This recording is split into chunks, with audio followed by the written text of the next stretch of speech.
All right, we have a new article, Why We Procrastinate and How to Stop. Yeah, I'm really excited to read this one. This is by Kathleen Davis. Let's begin. We have a natural tendency to distract ourselves from important or difficult tasks. So how can we recognize our triggers and overcome procrastination? Between the constant email and Slack notifications and the onslaught of news and social media, it can feel like there are a lot of forces conspiring against us getting things done. But at the heart of many of our feelings of overwhelming is our own tendency to distract ourselves from important or difficult tasks. How can you recognize your triggers and overcome procrastination? Procrastination is an emotion management problem. Some research from psychologists has challenged conventional thinking about procrastination, suggesting that it's not a matter of willpower or focus. Mood and emotion regulation are the main culprits in procrastination. In other words, procrastination is not a time management problem.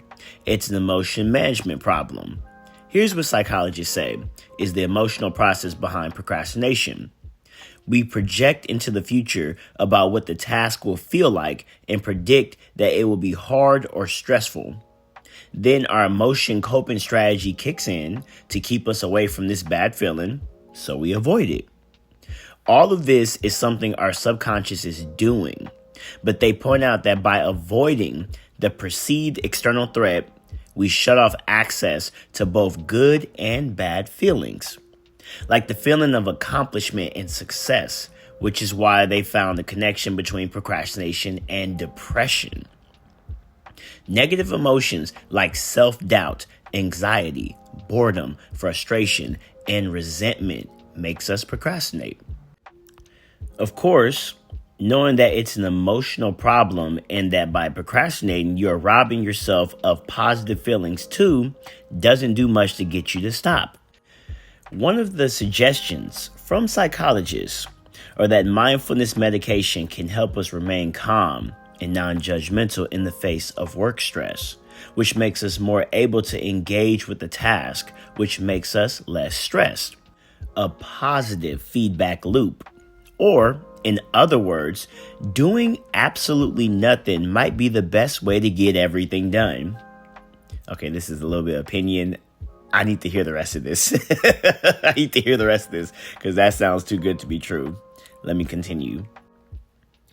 Focusing under stress and using different types of attention.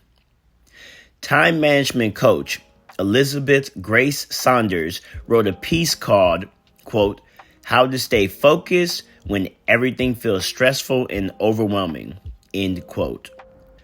And in it, she provides some concrete tips for being productive when a lot is happening in your life. She mentions putting everything on paper, writing out all the things you need to get done or are stressed about. Another great tip is about taking action where you can. Sometimes you only have the energy to complete mindless tasks or simple things, like, say, filling expenses or scheduling some meetings. But once you get a few simple things done, you may find you have the energy to complete more significant tasks. Sometimes you just need to take a break, go for a walk, talk with a friend, or do something that isn't work. It's not always worth just powering through. Procrastiworking. I'm going to say that again. Procrastiworking. A big way many people procrastinate is by avoiding the most important work by working on something else. This is known as fake working or procrastiworking. Fast Company contributor Amanda McKinney defines procrastiworking as when you're doing something that could be considered work, so you feel justified in taking the action, but it's not the thing you need to be doing. It's you procrastinating by doing other work. The first step is to notice when you're doing it. McKinney suggests auditing your to-do list to figure out what the priority is and how to make progress with the task you really need. Also, at the end of your workday, you can audit what work actually got done and be realistic about whether that was the right work or not. To prevent this from happening in the future, you need to get honest with how common you procrastinate and then come up with a plan for what you will do when you notice it's happening. Tips for beating procrastination. Aside from knowing your triggers and working on reframing your mindset, there are a few tricks you can try to increase your chances of staying focused. Studies show that warmer temperatures can help us focus. In one study, Cornell University researchers found that by increasing a space's temperature from 68 to 77 degrees Fahrenheit, typing errors fell by 44%, and typing output jumped 150%. Sunlight and during the workday can also promote productivity. In one study, researchers found that 70% of workers were more productive when they had access to natural light. Get exercise during the workday can also help too. One study found that employees who work out are 41% more motivated than those who don't. Scientists say that even moderate exercise can boost productivity.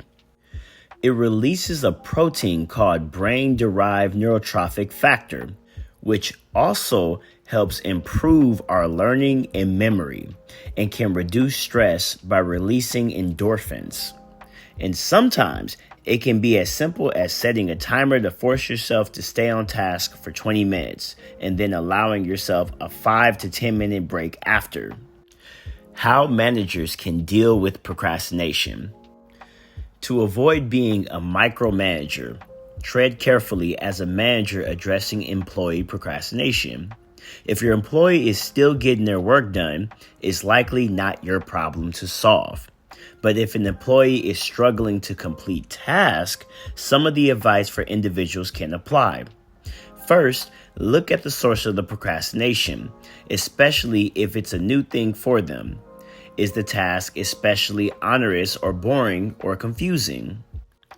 Managers should also be regularly checking in with employees to make sure they're aligned about priorities and help direct reports problem solve. Sometimes it's an issue of understanding what an employee is going through and doing what you can do to reduce feelings of being overwhelmed or bored where possible. When procrastination can be useful. For some people, procrastination can be useful in helping to get things done. Procrastination is using fear as a motivator. As a decline approaches, we fear the consequences of not getting it done on time. That fear releases adrenaline, a natural painkiller, and feeling less pain makes doing difficult tasks easier. Waiting until the last minute forces us to focus because we are rushing to meet the deadline. We are less likely to be distracted. Procrastinating can make other things seem easier. Submitting your expense report is easy compared to that big project you were avoiding. This lets you get all the little things off your to-do list painlessly since you're happy to avoid doing the one thing you are procrastinating over. And if you are a perfectionist, procrastination forces you to lower your expectations. And now, if you've read this far, you are clearly procrastinating. So it's so it's probably time to get back to work. Great article. I didn't like the way it ended, but this is my opinion piece now, by the way. Great article. I think just sometimes we just want to know what exactly makes us procrastinate. And I think that was some good tips on what makes us procrastinate. Maybe you're listening to this article and it's bringing you together with other procrastinators. I don't know. Sometimes it's just good to get your mind off stuff. You know, this is the talk with friends or talk with people that this article suggested. It was a great article though. And yeah, if you want to hear more of these types of topics, go on my YouTube page, Smitty'Wit, martial artist, and go to the playlist. You'll see mental health. And by the time maybe this gets to you, hopefully I have a lot more But yeah, I think I actually did like this topic. I'll catch you guys on the next one.